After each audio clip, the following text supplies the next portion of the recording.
So right here is an early classic period chocolate vessel from the Maya area. Now how do we know it's meant for chocolate? Well, it actually has the Maya glyph for cacao on front of it.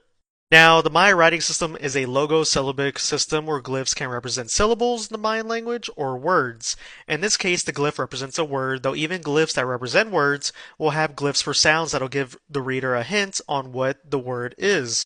For example, the glyph looks like a fish due to the classical Maya word for fish being K, so that's one hint. Next, the two-part glyph that's coming out of the head is the glyph for wa. Next, the two dots coming from the mouth serve as a doubler for ka.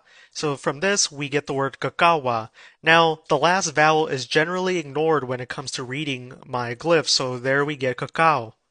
Now, this writing system isn't standardized, so the way glyphs are written can depend on the scribe themselves.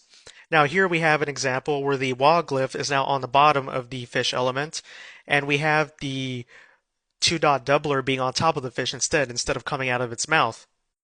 Here we have another example where instead of having a two dot doubler, we have the glyph for the syllable ka to the left of the fish element, and again we have the wa glyph coming from the bottom. And here we have a rare example of instead of having a ka glyph or a two dot doubler, we instead have two fish elements instead.